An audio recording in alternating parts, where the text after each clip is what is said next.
Thank you all for joining us today. Again, my name is John Grishpole. I'm one of the co-owners of Maxable, and we have these sessions every month.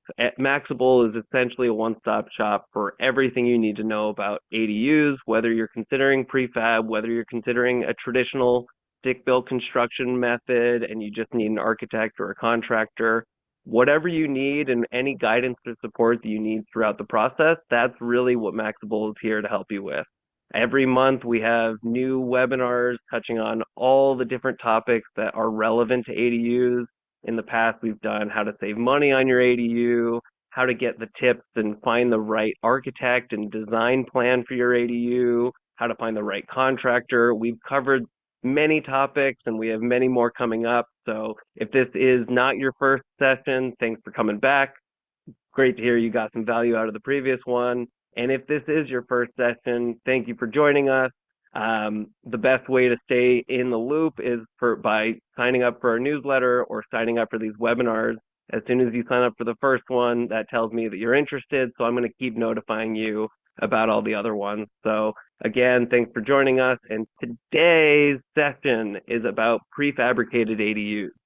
There are a lot of different options. There's a lot of questions to know and understand about the process.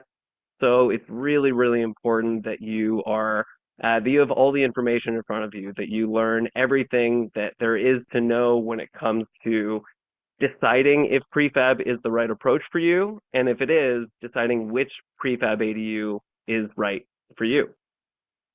So before I dive into the topic of the presentation, if this is your first session, just a high level, like I said, Maxable is here to help you throughout the process of your ADU. We've helped over 500 homeowners build ADUs and design ADUs for their homes. And if you need architects, if you need designers or contractors or lenders, Yeah, I or cannot get it to go on the headphones. anything else you need through the process, that is what we can help you with. So I'm gonna ask that everyone stays muted. And let's go ahead and get going. So if you do have a project to discuss, if you are considering an ADU, but you're not sure where to start, or if you already have plans and you just need to find a good contractor, go ahead and book a free call with our team. We'll put the link in the chat right here that Paul just posted in there. That's the best way to begin the process. Hop on a free call with our team. We'll answer any questions that you have, and we'll be able to get into the specifics of what we can do best to support you and your project. And before I start talking about the specifics, I just wanted to quickly go through a few examples of what prefab ADUs are. If you were to ask this question even 10 years ago, the answer would be very, very different. So it's important that everyone understands the potential of these prefab projects. So here's one that's out in San Diego. Looks like a beautiful Spanish design. Here's another one a little bit more modern, simpler, also from the same company, 3-bedroom, and a project like this can be done in potentially under 3 months. Here's another nationwide company. Some of these prefab companies offer their services all over the country. They can ship these units anywhere, and these are some beautiful, modern-looking units. Here's another one that's a little bit more rustic, like a cabin style, but a bit more modern. And as you can see, they're small, they're big. There's kind of studio-sized ADUs like this, all the way up to 1,000 square feet, which is a full-fledged living space. And then here's a manufactured prefab ADU, a few different options as well. So you can see whether you want a traditional approach to a home or a more modern or rustic or certain styles. That's the sky's the limit. The sky can be the limit when it comes to these prefab ADUs. And as you can see, and we'll get into shortly, the way that many of these prefab ADUs are delivered are with a crane. So that's going to be an added cost. That's an added consideration when evaluating if this is the right option for you. Is will you be able to crane it, and what's the added cost of that? And that we'll certainly get into shortly. So here's just a few more examples. As you can see, looking through these 10 plus examples, manufactured homes and prefabricated homes aren't what they used to be. So there are a lot of great designs, a lot of great applications, and only more and more prefab ADU companies coming out with new, innovative, creative solutions, technology-enabled homes, um, fire retardant homes, and everything like that. So, and here's another one, shipping containers. That's another big trend that we've been seeing is utilizing the existing structure of a shipping container, just retrofitting it to be livable. And now that we've seen kind of what the potential is, what the sky's the limit when it comes to the different designs and the application of it, I think the first most important thing for us to touch on is let's discuss what type of ADU or what type of prefab ADU projects there are. There's modular, there's panelized, and there's manufactured. Those are the three main categories when it comes to addressing the prefabricated ADU market. So when we're talking about prefab, it's an umbrella term. It covers a lot of different things. So manufactured means that it holds the federal code from the HUD and they have the ability to move. That means they are built in a factory, delivered to your site in its full existing form, and typically in these scenarios, in these photos, put on a foundation. And then modular prefab, these units are held to the same local, state, and regional standards that are the same building codes required for any traditional construction. So whether you are building something from scratch, stick built with a contractor on site, or choosing a modular prefab ADU, technically, if it's a modular prefab, it should obey the same standards as any existing structure on your property. And then there's panelized prefab. Panelized is somewhere in between the traditional construction method and the prefab. Panelized means it was the panels, each of the walls and each of the panels are built in a factory, and then they're packed onto a flatbed truck, shipped to your property, and then assembled on site.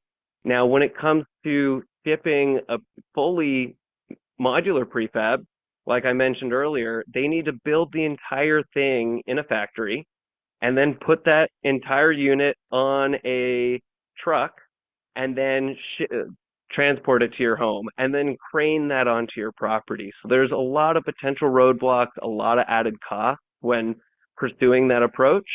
So something like panelized could be a good in between because it's much easier to ship it. It's much easier to get it onto your site, but a lot of the building blocks are already there. So it is typically much, much faster to put together on site than the traditional method. Now, here's some things that do not count as a prefab ADU. I see a lot of people talking about the concept of prefab and what is prefab, and if it looks like a home, it counts as a home, it counts as an ADU. Not always the case. So anything that is on wheels, a THOW, tiny home on wheels, these are built to the RV standard. They are not going to be allowed as a permanent dwelling. Your property, your zoning may still allow you to have one, but it's never going to be viewed in the same way as a permanent living structure on your property. And that's the same with an RV. It's designed for travel, not designed to be a permanent home. Storage sheds, if you've seen, the Amazon, the Home Depot for $20,000, you can just get a shed and put in air conditioning and a couple windows. Seems fine. No, those structures are not designed for habitation. They're not code compliant. They're made to hold stuff, not people. So typically, most sheds that you see are at least the cheap, seemingly good enough sheds. If they're cheap, if they're too cheap, you probably can't live in it legally. And then kind of along these same lines, mobile homes, not an ADU. Essentially, if it doesn't meet the residential building codes, it cannot be permitted as an ADU. Therefore, it is not a prefab ADU. So when it comes to financing these projects, this is one really important factor to consider. is when you're looking at traditional construction, or which is also known as stick-built, this is the way that it's always been done. And of course, there are tons of financing options, whether it's HELOC, P-loans, um, renovation loans, anything like that. All of those are viable options as financing when it comes to the stick-built option. And since I was saying earlier, panelized falls somewhere in between. The work is still going on site. The structure is still built in a very similar way as stick-built. So typically, panelized construction will still qualify for most types of financing. However, do understand that when it comes to modular, when it comes to manufactured homes or ADUs, there are potentially fewer financing options available. Not all lenders are open to this type of project, especially, and we'll touch on this in a moment, they don't have as much data around them. They don't know what the added value of these units are. They don't really know how to evaluate them or appraise them. So based on that, some lenders are hesitant to finance projects like these. And then further, how does insurance play into this? That's another really important question. Again, stick-built, the traditional construction, or even panelized, those are easier to insure because at the end of the day, it's built the same way that everything else on your lot was built.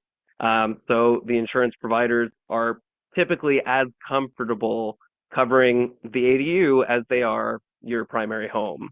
But same conversation around it when it comes to modular or manufactured prefab, it may not be covered under a traditional homeowner's insurance policy. It will really come down to what type of prefab unit you use and specifically what insurance you have and what coverages they offer. But that's a really, really important question to look into because it may seem like a viable option, but you have to make sure that you can get financing for the project. You have to make sure that you can insure the project once it's done. Otherwise, all the added value flies out the window. So another common question that we get when we're talking about prefab is the concept of pre-approved ADU plans. Now, this is not the same thing as prefab. However, there are similarities and there is some overlap. Okay, so pre-approved ADU plans comes from a mandate from the state and now rolling out to all the cities that requires every local municipality to have a set of pre-approved plans that they have essentially put on their seal of approval. That essentially means that every city should, at some point soon, publish a list of viable options for ADUs, typically anywhere from the smallest size, from a couple hundred square feet all the way up to 1,200 square feet. And those are plans that are relatively streamlined as far as the city planning process.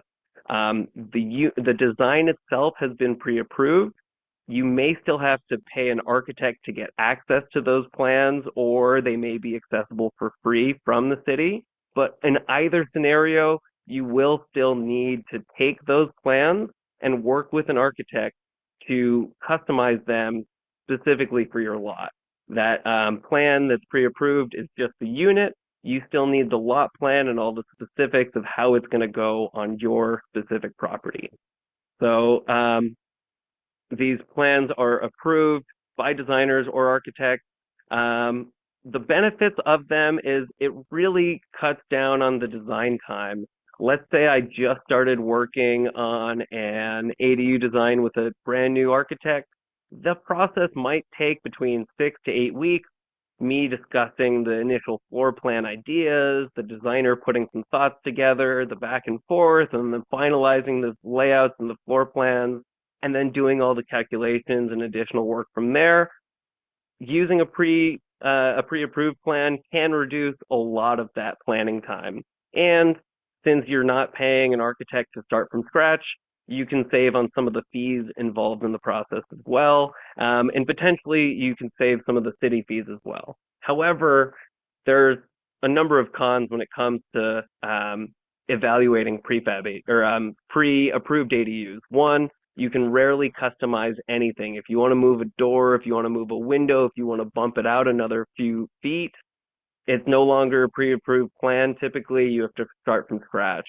And like I touched on, some cities are way on top of the game. Other cities don't have any just yet. So there's potentially limited designs, and you, in theory, can only use pre-approved plans for a project that's been pre-approved in your area. So if it's pre-approved in San Jose, but you're in San Diego, means has no value to you. And I'll show you a few of the pre-approved designs in a moment, but there can be really high construction costs just because it's pre-approved and just because you can save some of the fees because the designs are done doesn't mean that it's going to be cheap to build. And like I said, no matter what, even if you use pre-approved plans, you will still need to hire a designer to complete the permit set. So here's some examples. San Diego County has a good array of plan sets available on their website. San Jose and Los Angeles have tons of them, but if you look at this photo on the bottom left, and even if you're not an experienced contractor and you don't have a deep sense of cost, there's a lot of glass, there's a lot of weird walls and shapes and angles and curves. All of those things are extremely expensive to build. So and this is actually one of the pre-approved plans in Los Angeles, I believe. So although it's beautiful and it would be a lot of fun to live in it, it is not going to be cost effective to build. So just because it's pre-approved doesn't mean it's the right approach for you. And I believe this is LA County's list, or just the beginning of the list. There are tons and tons, and this is where I said there's the overlap, because a lot of prefab ADU companies have gotten their designs approved by cities and included in the pre-approved plan. So if you see Connect Homes, IT House, there's a lot of these United Dwellings, Villa Homes, Abodu. I've continued to see more and more of the prefab ADUs show up on those lists of pre-approved plans. So we've already talked about some of the pros and cons, but it's good to see that if these are already pre-approved, they can get through a little bit faster. So I get a common question, can you customize a modular ADU? And the answer is sometimes. Like I said, when you make any modification to a pre-approved plan, then you're starting from scratch. So let's move on from the pre-approved topic. Let's just look at a modular prefab ADU. Every company is different, and it will really come down to their manufacturing process and the options that they offer.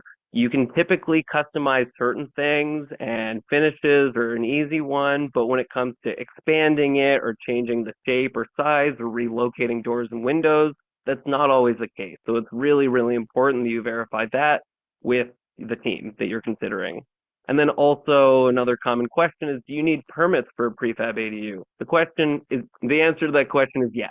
Yes, you always need permits if you're adding a structure to your property, even if it's prefabricated. So a common myth that a lot of people hear or think about is they think that prefabs are always going to be cheaper than stick-built. And that is certainly not always the case. There are a lot of added costs that I've touched on earlier when it comes to evaluating a prefab ADU. There's a cost of transporting it. There's a cost of renting a crane. And no matter what, whether you go prefab or stick-built, you still need to set up utilities on your property. You still need to prep the site, to level it, to grade it, to lay the foundation and footing. So there's added costs when evaluating prefab. So this is a real life example of a prefab ADU compared to a custom stick-built traditional ADU. So $250K all in between transportation and installation can compare very closely to what has been a $200,000 custom ADU. So let's dive into the specifics here. All right, if we were to break down those costs, even just to build a relatively simple unit like this, you still have to look at the fact that many of you have probably seen on the different prefab websites a one-bedroom home starting at $100K. You can get a prefab ADU for as low as $50K, as low as $30K. But what's the catch? The catch is that all ends up costing significantly more than is listed on the website typically. Not always the case, but here's a real-life example. This unit is $105,000. That's what it's listed for on their website. It's a 450 square foot, 1-1. And the unit itself could still be a good bit cheaper than building it on your property because they buy materials in bulk. They have efficiency in the supply chain process and the way that things work on the assembly line. So they can likely build it cheaper than in the built space, in the real space. But on top of that unit, you have to factor in the cost of the building permits and the plans. So that can, depending on where you're located and depending on the complexity of the project, could end up being typically closer to 20 to 30, but could still end up coming up to 40 plus. Site prep and foundation, like I said, if there's a slope on the lot, if they have to level it, and even if not, just pouring the foundation and setting up the site to welcome that prefab unit, the costs add up. And then on top of that, kind of similar to site prep, is setting up utilities. There's gas, there's power, there's water, there's sewage. They need to dig, and you need contractors on site. No matter where you get the ADU from, you still are going to need contractors on your property, digging in holes, putting plumbing down below, digging gas lines if you're doing gas for the unit and things like that. And then finally, delivery, installation. It depends on how far you are from the prefab factory. If you are just down the street, it's going to be relatively cheap. If you are on the other side of the state or on the other side of the country, it's going to be significantly more expensive for them to ship that unit to you. And then, of course, again, the crane rental. So if you add all those things up, although the unit was just over $100,000, you add in all the other costs that go into it of the site prep and the permits and plans and the delivery, and it ends up costing more than what the traditional stick-built construction would have cost. So if prefabs cost the same as stick-built, what's the benefit? The main benefit is time of construction on your property.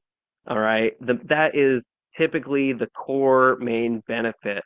And while a prefab ADU can take, some of them say a week. I've seen it done, but it's not common. Typically closer to about a month or 2 months for a prefab.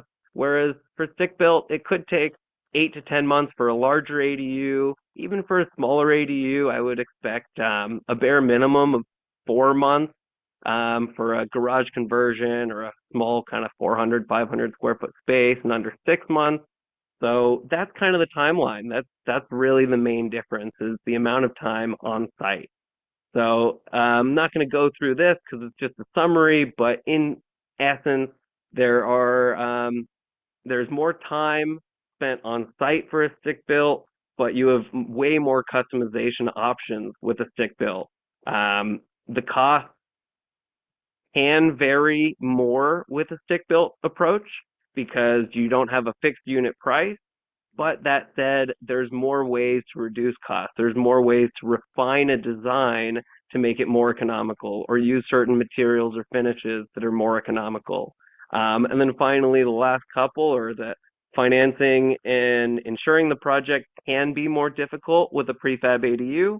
And then also, because it's relatively new, because appraisers don't know how to value prefab just yet necessarily, there can be less value associated with those prefab units compared to a permanent space of a stick built.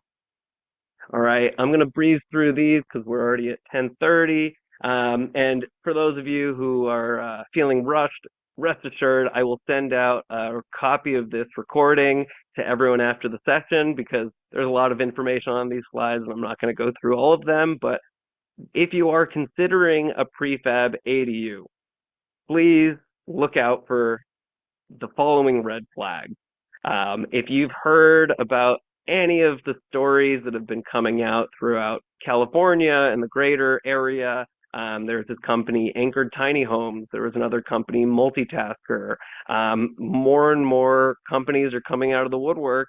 Some of them are just contractors. Some of them are prefab companies. And I found another half dozen headlines of Someone bought an Amazon tiny home for $12,000. All she got was a postcard.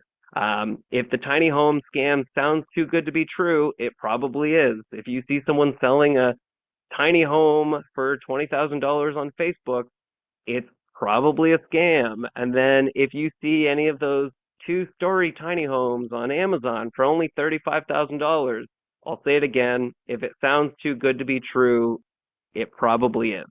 And then if anyone's been following all the drama around Boxable, that's another prominent one as well that has had really lofty promises, and I love the idea behind it, and I love the initiative, and I love the concept. But until I start seeing actual Boxable units in person in people's backyards, then I'm hesitant. So red flags. If they're asking for large upfront payments, if they're not being very transparent with you, and if they have no verifiable track record, I would shy away from them. And similar to the verifiable track record is local experience. I've seen many prefab companies say, oh, come to our warehouse, come look at how impressive our setup is, but nobody cares about it in a warehouse. I want to see one of your units in my neighbor's backyard. And if I see that they exist in Los Angeles, if I see that they exist in real living situations and I can talk to those homeowners, that's reassuring to me. I don't want to see it in a controlled kind of model home space. That doesn't benefit anyone. If the website is shady, if there's no contact info, if it's unclear about who they are or kind of who the people are behind the company, I would be hesitant. And then similarly, if there are odd payment methods, sometimes they say, oh, just send me a Venmo with the initial down payment and then we can get the process going. Or even if they ask for a wire transfer, make sure that you verify the names with the wire transfer versus the company, because that's where some shady things have happened in the past. And then finally, read every single review you can find about them. If you see one or two bad reviews, okay, that's fine. But if there are multiple reviews citing the same negative feedback, the same negative experiences about poor communication or getting ripped off or prices tracking way higher than they were supposed to, those things I would really give some concern. All right. Now, how can you protect yourself when exploring prefab ADUs? Make sure you verify all of the details. Make sure that if they say it's HCD certified, confirm that. Make sure you speak with past clients in your area. Like I said, if they say just come to the warehouse, that's not good enough. I want to talk to someone who actually has worked with you as a homeowner and has one of your units in their backyard for the last 6 months and they're happy with it. If that's the case, that's a big seal of approval for me. Since there are a lot of scammers, if you don't know how to do a reverse image search, typically if you're on Chrome browser, you just right click the image and then say search Google Lens with it. Oftentimes these scam companies will use other companies' products and photos as their own. So always do a reverse image search on any unit that you like, see where the original source of that photo was, and verify if it's actually the company that you're considering working with. And like I said, read reviews, visit a factory or showroom. It's not the end-all be-all. You should still look at real-life examples as well, but if you can see it in person, if you can see how they're working, and you can go to a showroom that shows multiple options and multiple layouts, that would be really helpful to kind of visualize that finished space as well. And then finally, 8 must-ask questions for any prefab ADU company. And again, I'm not going to go through every single one of these. A lot of this we've already kind of gone through, but I will include it in the email recording that I send out. But you want to verify which building code covers the unit. You want to know exactly what is included and what is not included in the quoted price on the website. Like I said earlier, if you want to make any modifications, if that floor plan for the prefab is not exactly the way you want it, if the window's on the left side instead of the right side, if the door you want 6 feet to the left, verify that using the company that you're considering, verify that you can do it. And then I'd say one of the most important things is ask them how many units have they delivered in California or whatever state that you're in. That's going to be one of the most telling signs of, are they legitimate? Are they experienced? And then another few good questions as well down below. So at the end of the day, with all of these shady companies coming up, shady contractors, renovation scams, if most of you are like me, you can't afford losing multiple thousands of dollars from mistakes. And in this industry, as many of you already know, there's tons of predatory contractor practices. If any of you have heard about the ADU horror stories, there are designs that are stuck with the city, going back and forth with revisions. And then also we're seeing a lot of designs that are designed with an architect who might know what they're doing, but they don't know what it's going to cost. So some homeowners will work with an architect, get a plan drawn up for a project that they've budgeted $200,000 for, and then they come to us and we match them with our vetted contractors, and then their bids come in around 300 or more. And they told the architect what their budget was, but it doesn't matter. It's too late. Those plans are already done. So either you have to up your budget or go back to the designer and refine the plan to make it more cost efficient. And that's where you have to incur additional costs just to bring your cost down, which is a conundrum.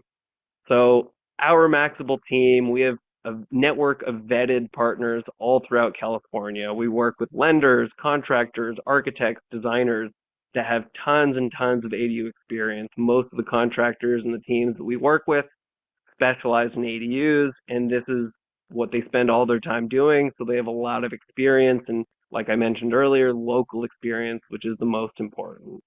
Like I mentioned earlier, we've worked with hundreds of homeowners throughout California to help them design, plan, and build their ADUs, and we would be delighted to help you with your project as well. So if you would like Maxable's help at any point during your ADU process, whether you just have questions, whether you are ready to begin the project, or you're not sure where to start, that's exactly what we're here for.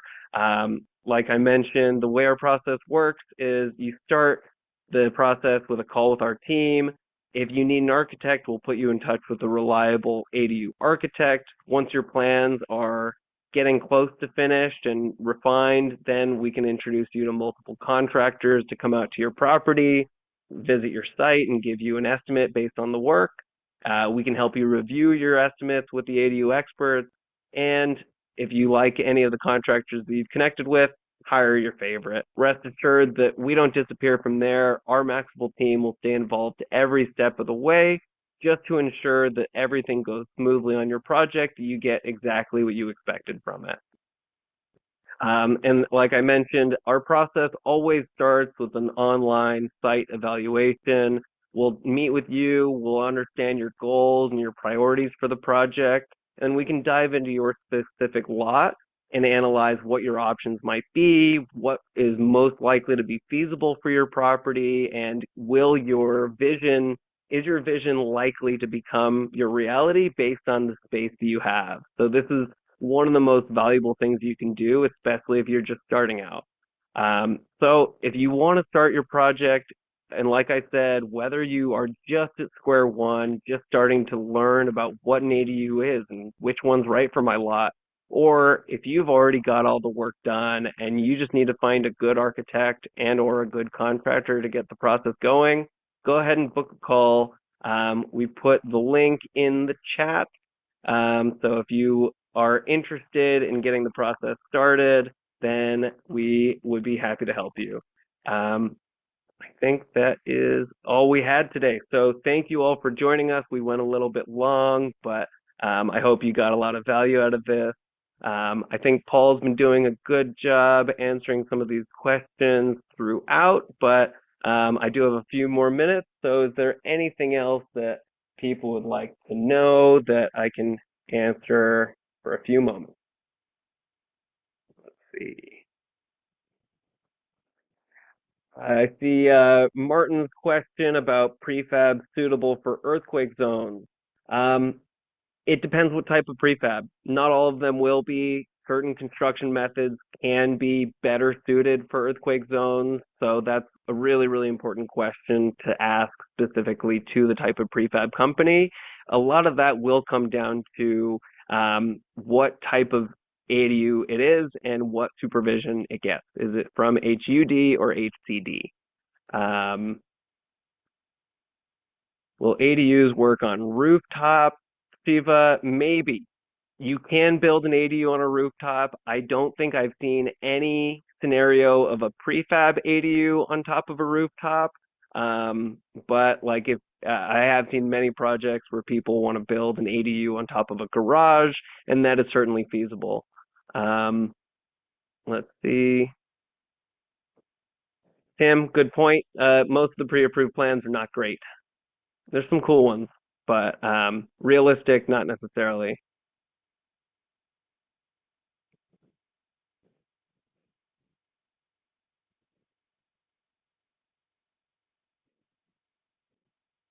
Okay, any questions? Does any company do two-story? Yeah, Drake covered that. There are some of them, but not super common. Amanda, to answer your question, yes, free estimates. You should never have to pay anyone for an initial consultation, whether you want plans and you're talking to an architect, or if you are ready to discuss an actual project with a contractor. That initial consultation should never be associated with a fee. Sometimes if you want a deeper, more thorough, detailed estimate, some contractors will charge a fee. It's not uncommon. It's not unheard of. But I'd say early on, there should never be estimates that cost money for you. Liz, don't worry. I will send out an email with the recording for the session. Panelized construction companies, Milan, we work with some of them. Depending on where your property is located, we may have the right fit for you. And Barry, yeah, if you order an online plan, you will still need to hire an architect or a draftsperson to get the plan submitted to the city. Like we said, even if you buy a set of plans, those plans are just the unit itself. It's not specific to your lot, and that's what the city is going to need to see to get your project approved. So you will still need to hire an architect, and sometimes if you buy a pre-approved plan, you are required to work with that same architect that designed that plan initially. So that's something to look out for. Felicia, what is Maxable's role with the client? We're your right-hand man. We'll be here throughout every step in the process. Myself and the rest of our team of ADU experts have been doing this for years. So when it comes to understanding the ins and outs of the process, when it comes to deciding on which option makes the most sense for you, or if it comes to you've already met with some contractors, but you've never gotten construction bids before, you don't know what to look for, that's what our team's here for. From beginning to end, we'll be your right-hand man, supporting you through the process. We can help you compare bids. We can help you evaluate contractors. And as the project begins, there are always a million questions of how should I do this and what if this and blah, blah, blah. That's what we're here for. That's what our team is here for. We're good at the blah, blah, blah. So David, Joe, our service is completely free. The way that we make money is by making a successful connection. So other companies similar to us, you might have heard of Yelp or Angie's List. All they do is sell leads. Contractors pay them hundreds, thousands of dollars a month to get leads. We don't want to do that. That doesn't make sense to us. The only way that we make money is when our homeowners are happy and our contractors are happy. So only when clients hire our contractors and are completely satisfied with the work do we ever get anything out of it. So we figure that's the best way to structure the business, just to ensure that everyone gets their fair end of the deal, if you will. Timelines, what should be timelines for each kind of ADU? That's a very open-ended question. Ali at Auto ADU, it can really vary depending on what type of ADU, if you're prefab, how long the order list is from the prefab company, how many delays there are for shipping, and also every city, every local municipality is different when it comes to how long it takes to approve plans and handle that side of things. So timelines can be very open-ended, but I would say anywhere from 6 to 12 months from start to finish for any type of ADU, considering all the factors. Um, and yeah, well, anyway, thank you all for sticking around. I hope this session was really helpful for you and getting a better understanding of what is prefab, what are my options, what do they look like, and what do I need to know? And is prefab, is stick built the right approach? How do I know? How do I make that decision? And what questions should I be asking? That's exactly what I wanted to accomplish with today's session. So again, thank you all for joining us and for sticking around. Really great chatting with everyone, and thanks for staying active and engaged. And keep an eye out for our next webinar coming up roughly a month from now. Thank you, and we'll see you next time.